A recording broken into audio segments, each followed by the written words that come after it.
Assalamu alaikum wa rahmatullahi wa barakatuh. We're just about to commence, inshallah. Just going to bring the screen up and commence with the class.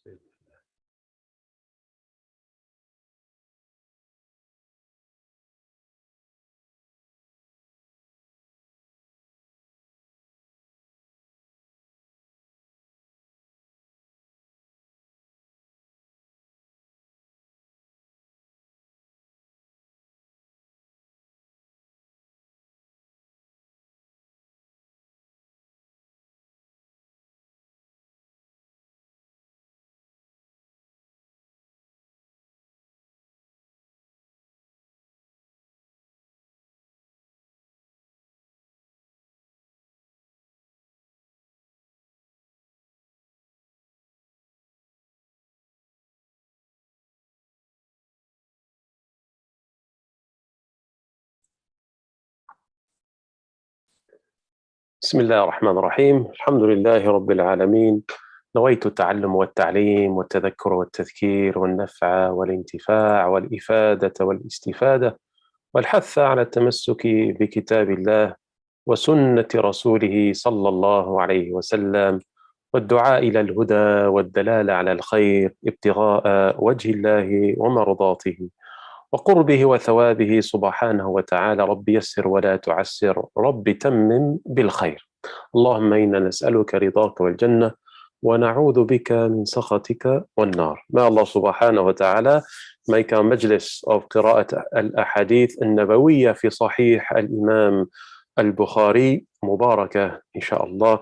May Allah make this assembly one that increases us in ittiba' and mahabbah of Nabi Muhammad sallallahu alayhi wasallam, following and love of our Master Muhammad alayhi salatu wassalam. So in our last lesson we commenced with Sahih al-Bukhari, the kitab or the chapter, bab, kitab al-Riqaq, the book on softening of the hearts. And within that kitab, within that chapter, which is chapter 81 of Sahih al-Bukhari, we took the first, if you like, sub-chapter, the first section in this chapter, وهو باب ما جاء في الرقاق وأن لا عيش إلا عيش الآخرة. That was the softening of the hearts, and there is no life except the life of the next world. We took the hadith of نعمتان مغبون فيهما كثير من الناس الصحة والفراغ. Then we took the next hadith in that section, which is from the preparation for the Ghazwat Khandaq, the Battle of Khandaq, during the digging of the trenches, and how Rasulullah sallallahu alaihi wasallam would recite these couple of lines to the Sahaba: Allahumma la aisha illa aishu al-akhirah fa aslih al-ansara wal-muhajirah. And a different narration or riwayah of that. And then today, inshallah, we'll move on to Babu Mathal al-Dunya fil Akhirah, chapter 2, and that is the chapter or the section 2, and that is the section entitled Mathal al-Dunya fil Akhirah. The contrast of Mathal is a contrast or a similitude. The similitude or the contrast of dunya, the life of this world, and the hereafter. So, in this section, Imam al-Bukhari commences with a citation of an ayah Qur'aniyah, an ayah from the Quran, وقوله تعالى. So he says, باب مثل الدنيا في الآخرة, the section on the contrast of life, this world, and the hereafter, and he's also included this here in his section, and that is the saying of Allah, وقوله تعالى أنما الحياة الدنيا لعب ولهو. Know that the life of this world, حياة الدنيا لعب ولهو, it is لعب, it is amusement, ولهو, لهو meaning diversion, idle work. وزينة, adornment, beautification.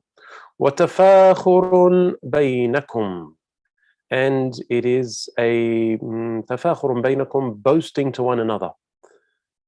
with what? في الأموال والأولاد. Boasting to one another, with one another, about what? And competition in what? في الأموال والأولاد. Wealth and children. وتكاثر في الأموال والأولاد. And increasing of wealth and children. So that's dunya. Allah Ta'ala tells us what the dunya is. It's la'ib, it's lahu, it's zina, it's tafakhur baynakum, it's takathur fil amwali wal awlad. It begins as la'ib, as play, amusement. And of course, a child in their infancy, that's all they want to do. They just want to play. Walahwun. And then we have diversion, lahwun, recreation. As a child grows up, then you want to be involved in different forms of entertainment, of lahu, of recreation. Wazinatun, and then adornment and beautification. As you grow up through adolescence, it's all about how you look and how you appear to the other. وَتَفَاخُرٌ بَيْنَكُمْ. And then it is تَفَاخُرٌ, a boasting. تَفَاخُر, فخر is boast. فخر. تَفَاخُرٌ بَيْنَكُمْ. It is boasting to one another. Every person trying to show that they are superior to the other. وَتَفَاخُرٌ بَيْنَكُمْ. وَتَكَاثُرٌ فِي الْأَمْوَالِ وَالْأَوْلَادِ. And after that, it is an increase. Every person vying with one another. Competition. Who's going to have more amwal? Who's going to have more awlad? Who's going to have more wealth? Who's going to have more children? تكاثر في الأموال والأولاد. كمثل, and all that dunya, this is what Allah has described the dunya as, all that dunya, كمثل غيث. It is all like a غيث, like the example of a rain. غيث is rain. أعجب الكفار نباته. أعجب الكفار نباته, like the example of a rain whose resulting plant growth pleases the sower of the seed, the farmer, the tiller. Al-kuffar here referring to the ones who cover the seeds after they have sown them in the soil. كمثل غيث أعجب الكفار نباته. So the whole dunya is like when the sowers of the seeds, they come and they, after they've sown the seeds and they've covered them, they then see the plant growth that has come up, and what is it? What do they respond? أعجب. Allah Ta'ala tells us, أعجب الكفار نباته. They are amazed, they are well pleased with the growth of their plants, of their seeds. But then what happens? That period of happiness and joy and celebration, ثم يهيج. And then what happens? Then it dries up. So that luxury didn't last too long. ثم يهيج فتراه مصفرا. And after it dries up, you see it now. فتراه, you see from distance. It's no longer green, luscious, beautiful. It's مصفرا. That green plant now becomes yellow because it's dried. فتراه مصفرا. ثم يكون حطاما. Then after it's yellow, it dries up, becomes brittle, doesn't it?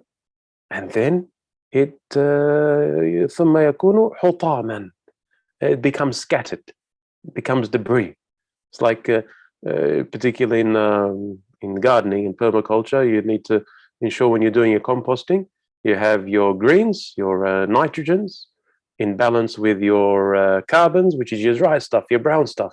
So that green grass or that green leaf, once it dries up, becomes carbon. Once it dries up, it becomes brittle and becomes dry, and it scatters away. You can scrunch it up like this, like in autumn, fall in America. What happens with the leaves? They fall off the trees and they become hard. You break them, they scatter them, they disintegrate, they go back to the earth. So this is the dunya itself.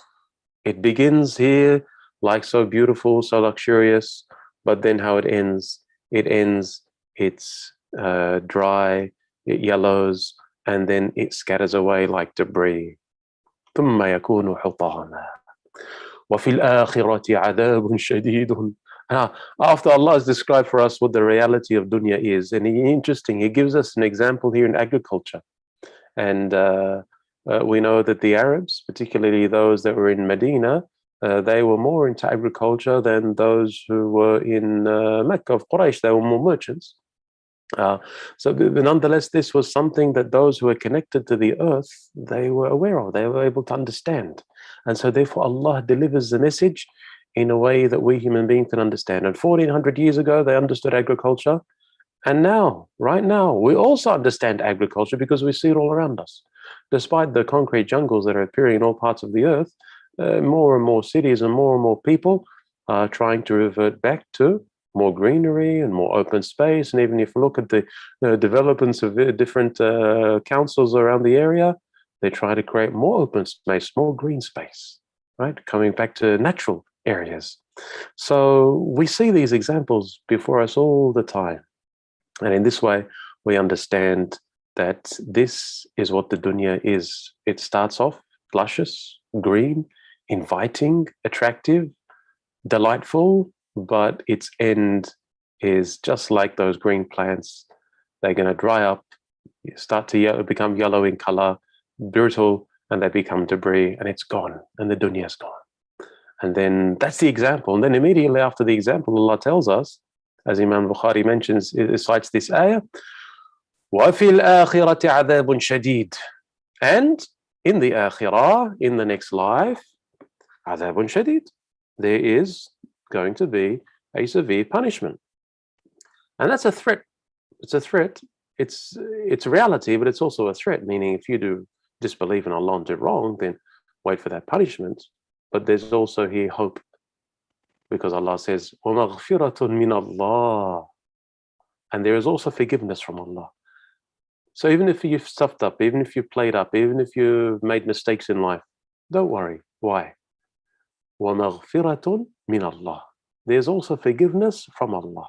So never despair. لَا تَقْنَطُوا مِنْ رَحْمَةِ اللَّهِ. Do not despair from the mercy of Allah. وَمَغْفِرَةٌ مِّنَ اللَّهِ.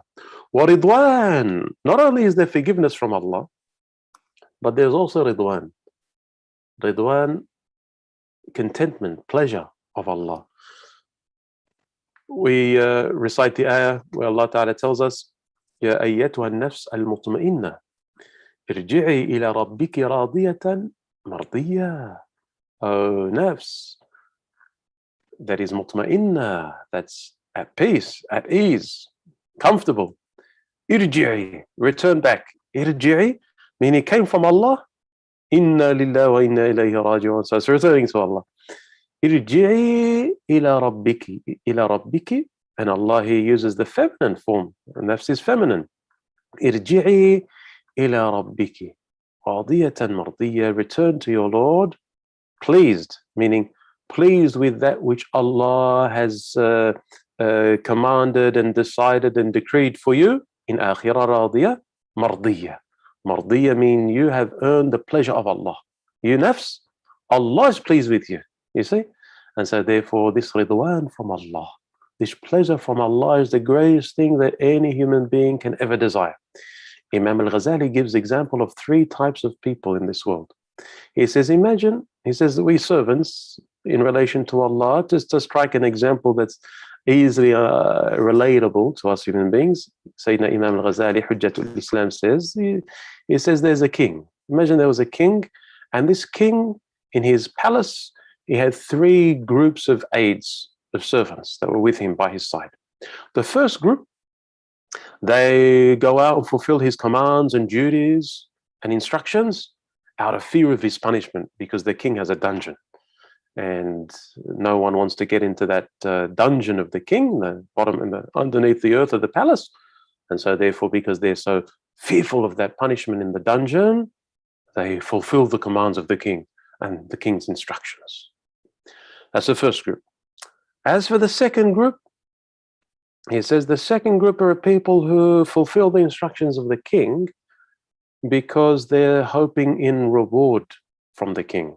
They want to be promoted in the palace. Therefore, they're seeking some reward, some gain from the king. And so that's why they are fulfilling the instructions of the king. That's the second group. Whilst there is a third group in the palace who serve the king, and that third group don't serve the king out of fear of his punishment, nor do they serve the king out of hope for his reward, which is like the second group. But rather, this third group, they serve the instructions of the king because they believe the king is worthy of being served. Nothing more, nothing less. So were there no punishment and were there no reward, they would still serve the king because they do not look to reward, nor do they turn away from punishment, but their objective is the king. Now, out of those three groups of servants, which one do you think would the king draw nearer to him in the palace? The first, those who serve the king out of fear of his punishment. The second, those who serve the king out of hope for his reward. Or the third, those who serve the king because they believe he is worthy of being served, nothing more, nothing less. And of course, it's the third. They are the ones who are going to be drawn nearer to the king because the king sees them as more sincere than the first two groups. The king sees them as having more ikhlas than the first two groups. And Sayyida Rabi'a al-Adawiyya radiyallahu ta'ala anha, this great Zahida who encountered great imams of the Ummah such as Al-Hasan al-Basri, Sufyan al-Thawri, it was said, Sayyida Rabi'a al-Adawiyya is one of the great female figures of our early generations of this Ummah. A classic example of what it means to be a Zahida. In fact, one of her, before I get to what her saying, it was said that one night an intruder came into her home, meaning a robber. The intruder came to her home and he picked up some goods, whatever it was that he picked up from her home to steal. He picked up the goods and he came to go back out the door that he entered and he couldn't see the door. It was just a wall. The door had gone, disappeared, the wall was there. He was amazed. So he put that item that he was going to steal back. This is in the house of Sayyida Rabi'a al-Adawiyya. He put the item back and he comes back to the door and he sees the door there. Disappeared again. And then he goes and he gets that object that he was going to steal, picks it up, goes to back to the place of the door. He says the door's disappeared. He realizes this is not normal. Rabi'a al-Adawiyya, she catches him. And she says to him, I'm not going to allow you to leave empty-handed. She says to him, here's this room, and here's this beaker, this jug filled with water. I want you to restore your relationship with Allah before you leave in the morning. And so that man made wudu that night, offered his salah to Allah in tawbah and maghfirah, and by the time Fajr came, he was a different, changed man. From entering the house of Rabi'a al-Adawiyya, Asi, disobedient, sinful servant, by the time he leaves, أصلح حاله ما بينه وبين الله. He's rectified, he's restored his relationship between him and Allah, and he leaves with tawbah and with maghfiratullah, with forgiveness from Allah. The Sayyida Rabi'a al-Adawiyya, in one of her poems, she says, "Oh Allah, I don't worship you out of fear of your punishment, nor out of hope for your reward, but I worship you because you are the one worthy of being worshipped." These are powerful words. This is not for everyone to say, only for those who have arrived at a point in their sayr ilallah, in their suluk ilallah, in their path to Allah, where they are neither distracted by punishment nor reward. They're not deterred in their path from those, if you like, the infants, those in kindergarten, if you like, in school. Those in kindergarten, teacher says, you do your homework and you do the right thing, I'll give you a reward, I'll give you points, I'll give you some prize. You do the wrong thing, then you're going to get detention, you're not going to go out for sport, you're not going to get this reward, you'll be punished. That works with many of the students, but then there are always students, even if that reward and punishment system isn't there, they're still going to be obedient to the teacher, and they're servants of Allah, that this is their hal ma'Allah. They're fi safa' ma'Allah. They're in a state of purity with Allah subhanahu azza wa jal, continuing in their state of purity with Allah, not distracted by this, nor they distracted by that. So, Allah Tabarak wa Ta'ala says in the rest of this ayah, وَرِضْوَانٌ وَمَا الْحَيَاةُ الدُّنْيَا إِلَّا مَتَاعُ الْغُرُورِ. And what is the worldly life except the enjoyment of delusion? إِلَّا مَتَاعَ الْغُرُورِ. Al-Mughtar, a person who is maghrur, a person who is deluded, is someone who doesn't realize reality. They're tricked. And this dunya is the mata', it is the merchandise of the people who are deceived. It's the merchandise of people who are deceived. Someone who comes to purchase an item, if they believe that that item has certain features that it doesn't have, then they're deceived. And they take that and they think that they have gained something great. But in fact, they've been tricked. They've been tricked into believing that this item has certain features and qualities that it doesn't have.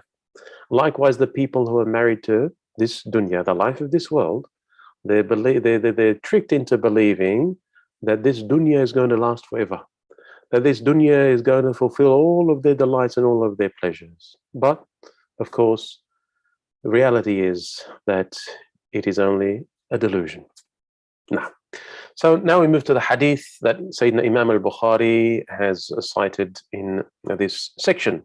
قال حدثنا عبد الله بن مسلمة قال حدثنا عبد العزيز ابن أبي حازم عن أبيه عن سهل قال سمعت النبي صلى الله عليه وسلم يقول موضع سوط في الجنة خير من الدنيا وما فيها ولا غدوة في سبيل الله أو روحة خير من الدنيا وما فيها. So in this hadith we have it that narrated Sahel, I heard the Prophet sallallahu alayhi wa alihi wa sahbihi wa sallam saying, a small place, mawdi' is a place, mawdi'u sawtin fil jannah, a sawt is a whip, a leather whip, a small place equal to an area occupied by a whip in paradise, in Jannah, fil Jannah, khayrun min ad-dunya wa ma fiha. This is better than the whole world, min ad-dunya wa ma fiha, and that which is inside this dunya. Just the place of a whip in Jannah, meaning that size. This is better than the dunya and that which it contains. وَلَغَدْوَةٌ فِي سَبِيلِ اللَّهِ. And a journey that a person undertakes in the morning, he translated in the forenoon, غدوة meaning in the morning, ولا غدوة في سبيل الله أو روحة. A روحة is a journey that's taken after noon, after dhuhr, and a غدوة before dhuhr. ولا غدوة في سبيل الله, a journey taken for the sake of Allah, in Allah's cause, in the beginning of the day. And this could refer to, in those days, a jihad that was taken, meaning the battalion left their city in the morning before dhuhr in the way of Allah, or could refer to any journey that a person takes with the intention of seeking the pleasure of Allah, whether it's going out to earn a lawful income, or going out to spread beneficial knowledge, or going out to learn beneficial knowledge. وَلَغَدْوَةٌ فِي سَبِيلِ اللَّهِ, for you to undertake a journey in the morning, or rawhatun, or you undertake that journey in the evening, in the afternoon, after dhuhr. You go, for instance, to the masjid or to the madrasa or to the school in order to seek beneficial knowledge, or to teach it, or to do something in the way of Allah, to support this person that is in need. وَلَا غَدْوَةٌ فِي سَبِيلِ اللَّهِ أَوْ رَوْحَةٌ خَيْرٌ مِنَ الدُّنْيَا وَمَا فِيهَا. It is better than the whole world and whatever is in it.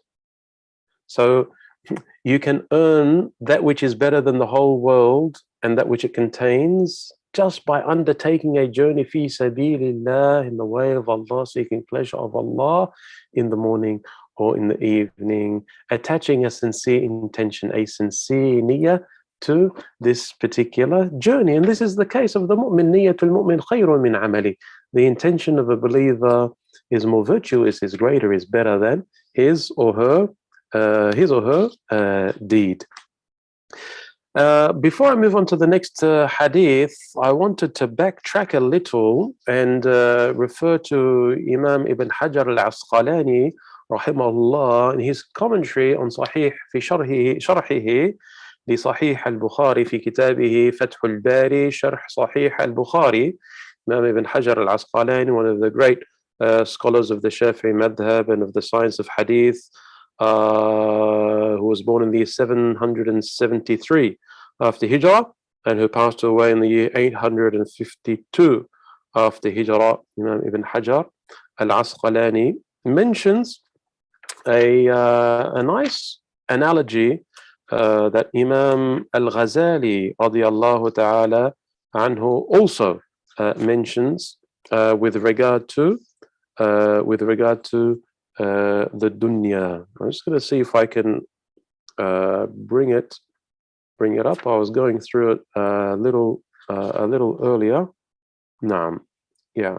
So in the similar, regarding the similitude or the contrast of the dunya with the akhirah, he says, ولما أورد الغزالي ولم he says here اعلم أن مثل هذه الدنيا أن مثل أهل الدنيا في غفلتهم كمثل قوم ركبوا سفينة.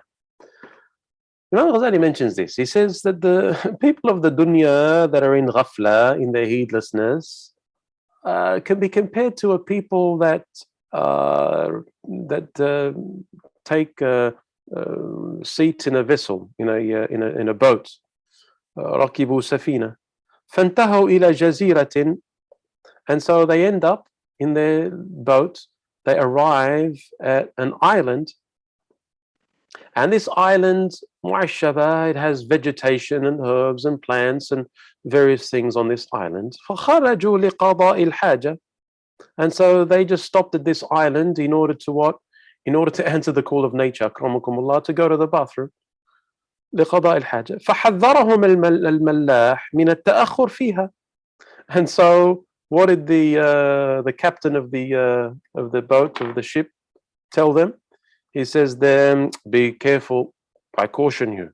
حذرهم من التأخر فيها. He says be careful, don't delay, don't be late.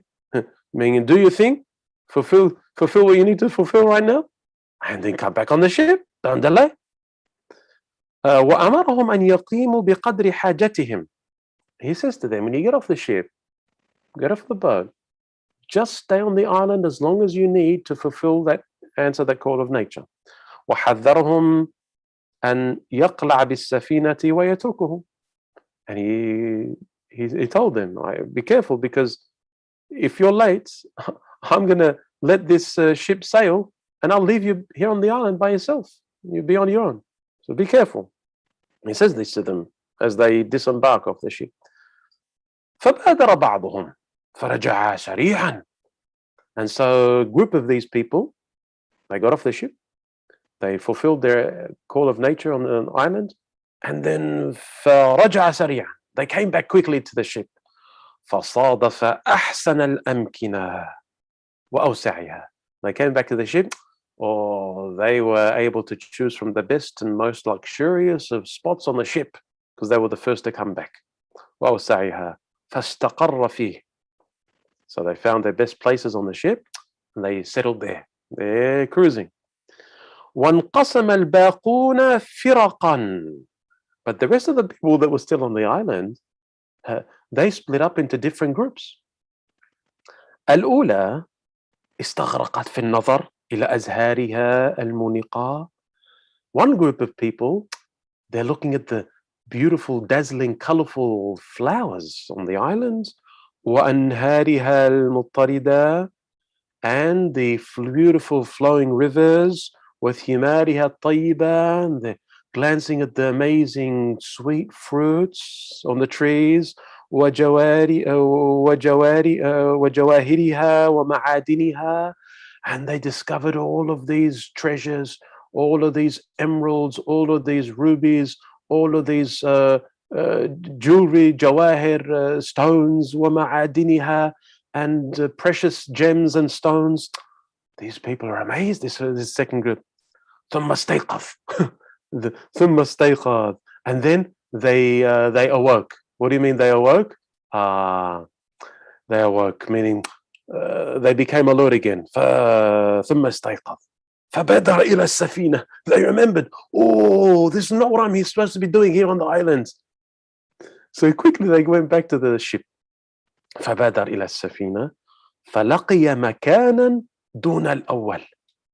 They got back to the ship, but they found a place, seats on the ship, that was less of stature, of luxury than the first group.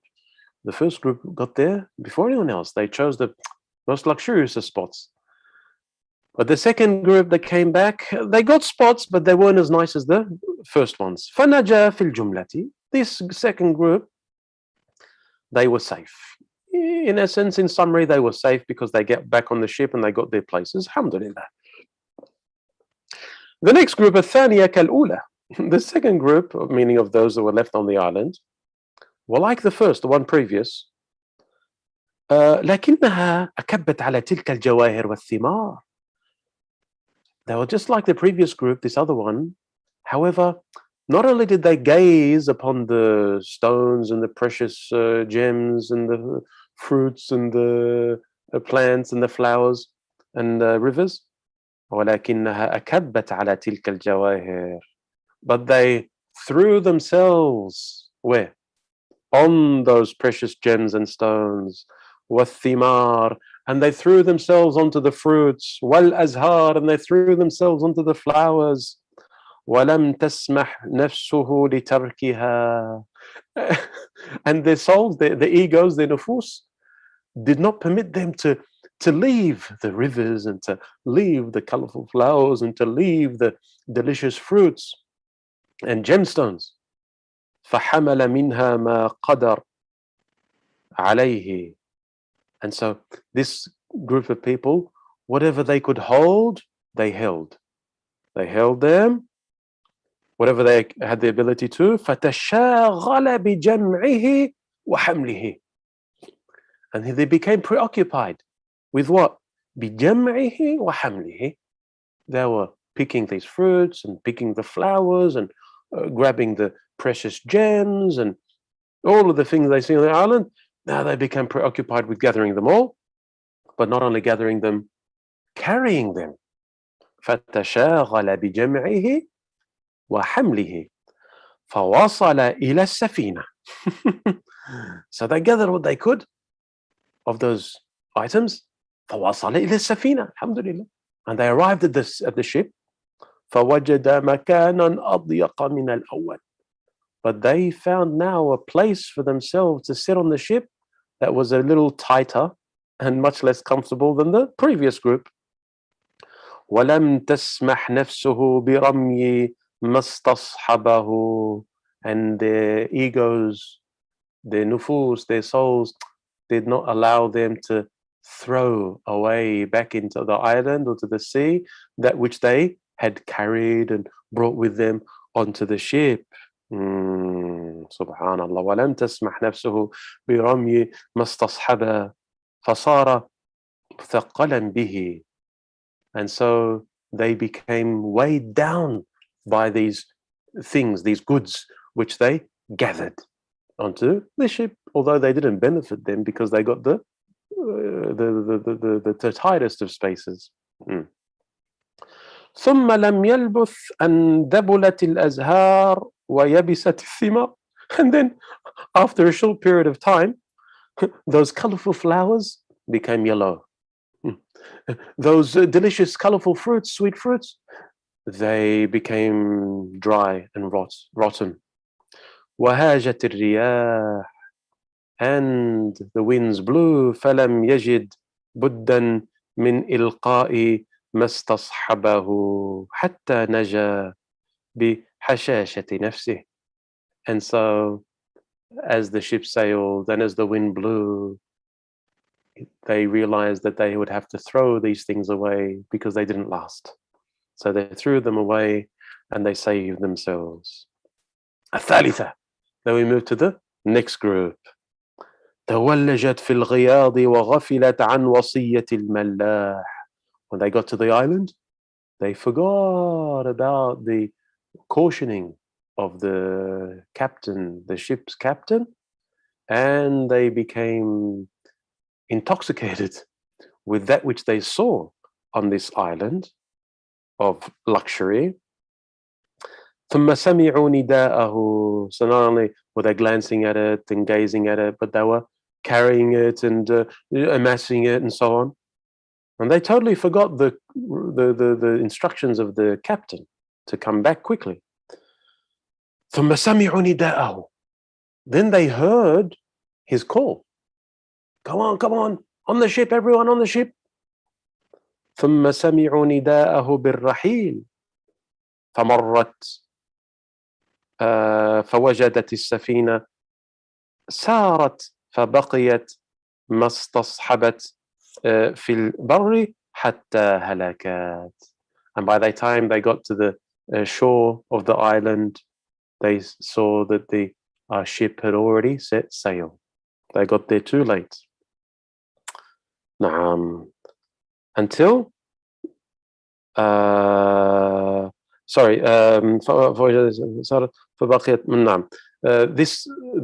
this group of people, that applies to the next group here. This group of people, they came back to the shore and they found that the ship was about to set sail, and they ended up leaving that which they had brought, and they left it behind, and they just got on the ship. والرابعة اشتدت بها الغفلة عن سماع نداء وسارت السفينة فتقسموا فرقا منهم. And so the fourth group, they were so heedless that they did not even hear the call of the captain for everyone to come back. So the ship set sail back off to the sea, and they didn't even realize that the ship had set sail. And so they were different groups. منهم من افترسته السباع, the wild animals ate them up.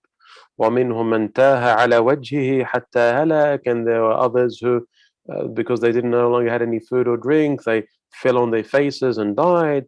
ومنهم من مات جوعا, out of hunger. ومنهم من نهشته الحيات, and amongst them were stung by, bitten by snakes. And then Imam Ghazali says, فهذا مثل أهل الدنيا في اشتغالهم بحظوظهم العاجلة وغفلتهم عن عاقبة أمرهم.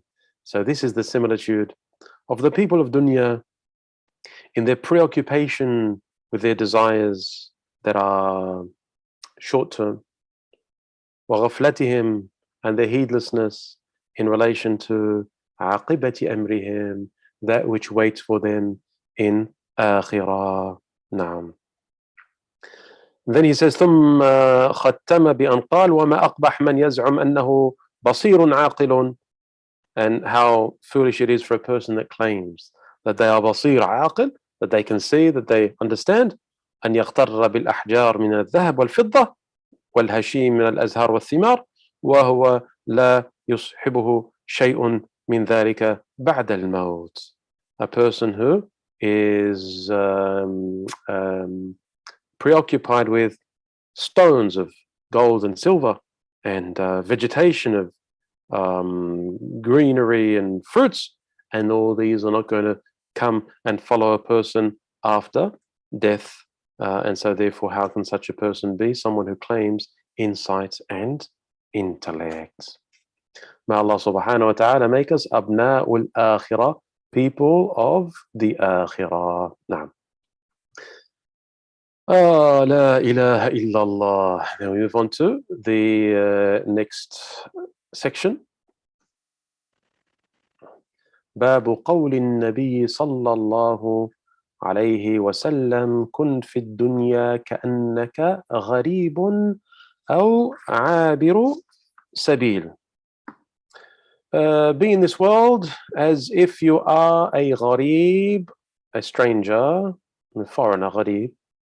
أو عابر سبيل, meaning someone who's not from that city but just passing through to get to your city of residence. So the hadith, Imam al-Bukhari says, والسند المتصل إلى الإمام البخاري قال حدثنا علي بن عبد الله قال حدثنا محمد بن عبد الرحمن أبو المنذر الطفاوي عن سليمان الأعمش قال حدثني مجاهد عن عبد الله بن عمر رضي الله عنهما قال أخذ رسول الله صلى الله عليه وسلم بمنكبي فقال كن في الدنيا كأنك غريب أو عابر سبيل. In this hadith narrated by Mujahid, who says that Sayyidina Abdullah ibn Umar رضي الله تعالى عنه says that Rasulullah sallallahu alayhi wasallam took hold of my mankib. In the hadith it says أخذ رسول الله صلى الله عليه وسلم بمنكبي. Rasulullah took my mankib. The mankib is that which joins the place of the connection of the upper arm and the shoulder, meaning this area here is the mankib. So Rasulullah sallallahu alaihi wasallam, as Sayyidina Abdullah ibn Umar says, that the Messenger of Allah took by his mankib, took by above his shoulder area, and he says to him these following words. And this is an indication that it is permissible for a teacher, in order to deliver a message to a student, such that it increases the mahabba between them, to take hold of a part of the body. And here Nabi Muhammad sallallahu alaihi wasallam, in order to grab the attention of this young Sayyidina Abdullah ibn Umar ibn al-Khattab, he shows compassion and affection by holding him there at the area of the shoulder, between the neck and the shoulder, and he says to him the following words: "Kun fi dunya ka'annaka gharib." And also this human nature that we are affected by touch, by physical touch. It has an impact on our arwah, on our souls. So when you touch someone, of course, a permissible touch, when you touch someone, then that has an impact, either positive or negative. There are people that touch people in a negative way, and that's a harmful destruction. You have domestic violence in homes all around the world, and this is what causes oppression and unjustness and unfairness and harm towards women and wives and mothers. But when you have a touch which is attached to love, mahabba, affection, lutf, gentleness, then this is one that increases the love, even if you don't say anything. Like when a mother, puts her arm or hand on the shoulder of her son or her daughter, even though she doesn't say anything, or the father does to his son, even if he doesn't say anything, it's soothing, it's comforting. So here Rasulullah sallallahu alaihi wasallam does the same, and he says to Sayyidina Abdullah ibn Umar words of advice: "Kun fi dunya ka'annaka gharib." He says, be in this dunya, kun fi dunya. So it's like, as well, acknowledge that you are part of dunya. Kun fi dunya. Yes, you are in dunya, and you cannot doubt that. The reality is that you are in dunya, you are in the life of this world. But how do you behave in dunya?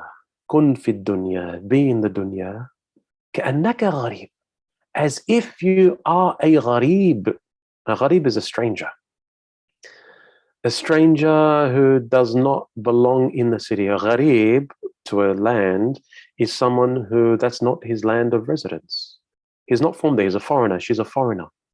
So a gharib, you might live in a land, but it's not yours, it's not your home, your land is somewhere else, far away.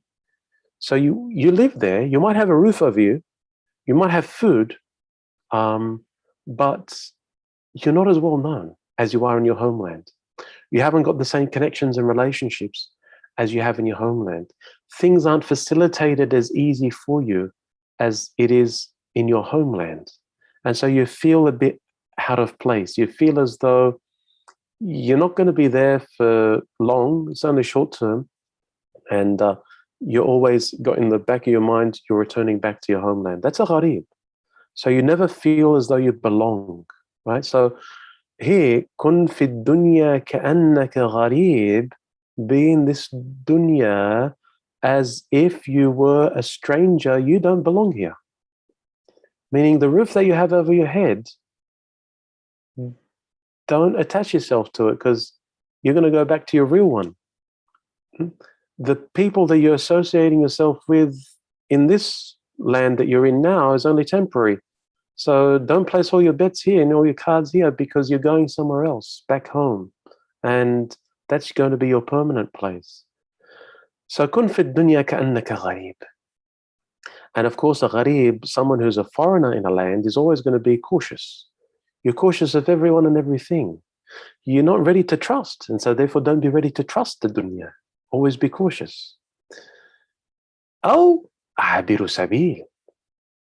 Here, there's the mention of an even higher degree. عابر سبيل is someone who is literally traveling from one land to another, generally going back to his homeland. And so he's going through different villages. So عابر سبيل doesn't even have a roof over his head. عابر سبيل doesn't even have food and drink to eat. It's basically whatever he catches out in the wilderness. So be in the dunya like as though you're a stranger. And in fact, even more than that, people who have high degrees, they can be عابر سبيل. And this is an even higher state of zuhud. So here Rasulullah sallallahu alaihi wasallam is defining for us the state of zuhud, of dunya. Abstinence from the life of this world, detachment from the pleasures and the luxuries of the life of this world. Be as a traveler. Imagine that you are a traveler. And of course, a traveler is going to have less luggage than a stranger. Because a stranger might have a bag, a couple of bags that they come and they unpack in that temporary home or in that hotel room, and they live off that. But if you're literally traveling day after day after day, you're not going to take those 2 suitcases. You're going to take that little knapsack, or as they do, and sometimes you might imagine you got the stick and you got 2 little bags hanging off each end of the stick, and it's on your shoulders, and away you are. You're a nomad. You're a traveler. That's all you got. Whatever's in those 2 little sacks on your shoulders, and you're traveling. That's all that you own. That's all that you have. That is عابر سبيل. Meaning you don't own anything. So be in the dunya like عابر سبيل, like a traveler. And a traveler does not own anything, does not see that they own anything in the dunya. نعم. وكان ابن عمر يقول, and Sayyidina Ibn Umar, Abdullah ibn Umar used to say, إذا أمسيت فلا تنتظر الصباح. He says, in extracting from the lessons of this hadith of Rasulullah sallallahu alaihi wasallam, إذا أمسيت, when you come to night, فلا تنتظر الصباح. When you reach evening, don't expect to reach morning. وإذا أصبحت, and when you wake up in the morning, فلا تنتظر المساء. Do not wait or do not expect nightfall to come. Just like a traveler. A traveler takes it day by day, night by night. A stranger takes it day by day, night by night. They don't have these huge, endless plans. They're just living it as they are right now, in the moment. وَخُذْ مِنْ صَحَّتِكَ لِمَرَضِكَ. And take from your health, from your صحة, لِمَرَضِكَ. For your sickness. Meaning use your health, use your صحة that Allah has given you, so that when you get to your marad, when you get to your illness, لا تندم. You don't regret. When you get to your illness, you can't do the physical actions. So don't wait till you get to your illness and then think, I wish I did so much good in my life. Don't wait for that. Do the good now. You do the good now whilst you're physically capable of doing it. That's what it means. خُذْ مِنْ صَحَّتِكَ لِمَرَضِكَ. Take from your health for your illness, when the time for illness comes. وَمِنْ حَيَاتِكَ لِمَوْتِكَ, and take from your life for your death. Meaning, don't wait for the time of death to come, for Malak al-Maut to come and to seize your soul and think, I wish I did more good. I wish I prayed one more sajda to Allah. I wish I did one more tasbih of subhanallah, la ilaha illallah, alhamdulillah, Allahu Akbar. Don't wait for maut to come. Don't wait for malakul maut, angel of death, to come. وَمِنْ حَيَاتِكَ لِمَوْتِكَ, take from your life for your death, meaning use your life for your death. Don't wait until it is too late. So this is a hadith that is added onto the hadith with words of Sayyidina Abdullah ibn Umar that Imam al-Bukhari here includes in this riwayah. And of course, who greater to extract from the meanings of the words of Rasulullah sallallahu alayhi wa alihi wa sahbihi wa sallam than his greatest students. And amongst those greatest students, Sayyidina Abdullah ibn Umar radiyallahu ta'ala anhu. اللهم صل وسلم على سيدنا محمد وعلى آله وأصحابه أجمعين. Any questions? Shoot them through. Send them through right now. Let's look at one of the questions that have come through. We'll stop that share and have a look at it. So this person is saying, I feel like caring about other people's opinion or what people think is a big dunya problem some people are facing. Do you have any tips to tackle this? I feel like caring about other people's opinion or what people think. So you're caring about other people, a person caring about other people's perceptions, the way they think, is a big dunya problem some people are facing. We're all facing it.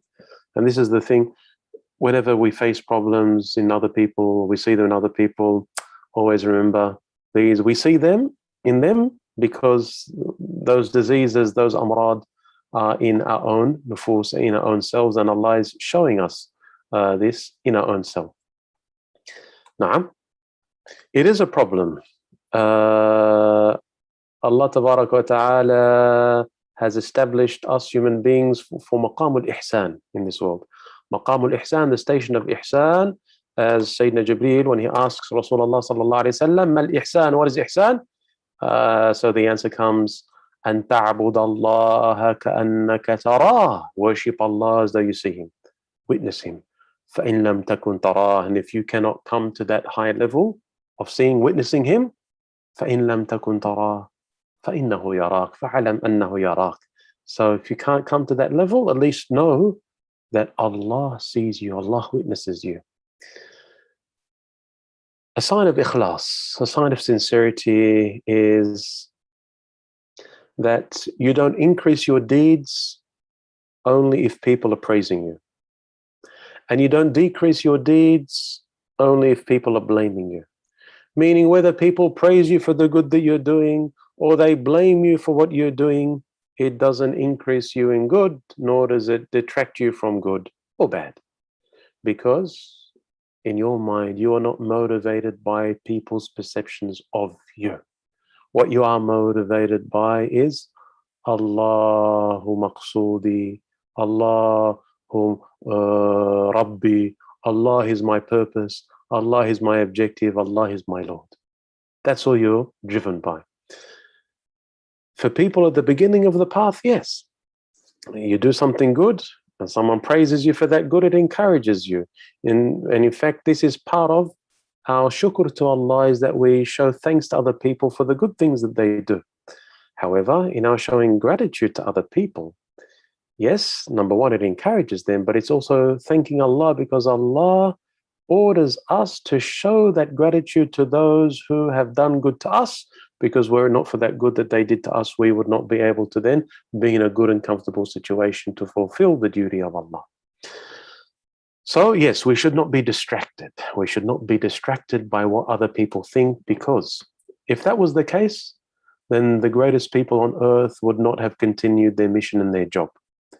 If they were worried what other people think about them, then they would have stopped in their mission, the prophets and the messengers. If Nabi Muhammad sallallahu alaihi wasallam was worried about what people think, they called him a sorcerer, They called him a magician. They called him a madman. They called him a poet. They called him possessed. But that didn't detract anything from him because he knew he was on the haqq. And if you know you are with Allah, it doesn't matter what other people say.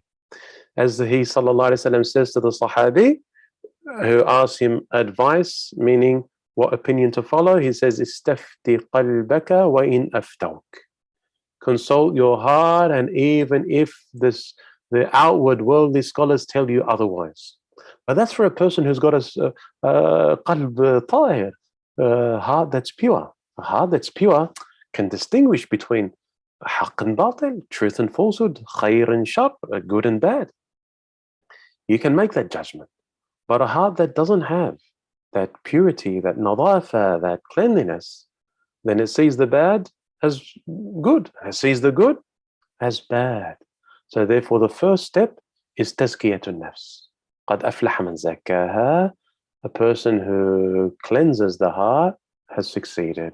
You do that, then you'll be able to tell right from wrong, darkness from light, truth from falsehood. Wallahu a'lam. Any other questions? In this, inshallah, before we close our session with our closing dua, we ask Allah subhanahu wa ta'ala to bless us and our families and our loved ones and the entire ummah, and to remove all tribulation and difficulty and harm and disease from the ummah, and to bless us with iman and with ittiba' and mahabba of Sayyidi Waladi Adnan, Sayyidina Rasulullah sallallahu alayhi wa alihi wa sahbihi wa sallam. Subhanak Allahumma wa bihamdik. Ashhadu an la ilaha illa anta. Nastaghfiruka wa natubu ilayk. وبسر الفاتحة وإلى حضرة النبي محمد صلى الله عليه وسلم. الفاتحة. بسم الله الرحمن الرحيم. الحمد لله رب العالمين الرحمن الرحيم مالك يوم الدين إياك نعبد وإياك نستعين اهدنا الصراط المستقيم صراط الذين أنعمت عليهم غير المغضوب عليهم ولا الضالين آمين. Inshallah, we'll join one another again tomorrow at the same time, either on the Zoom webinar or live on YouTube. Assalamu alaikum wa rahmatullahi ta'ala.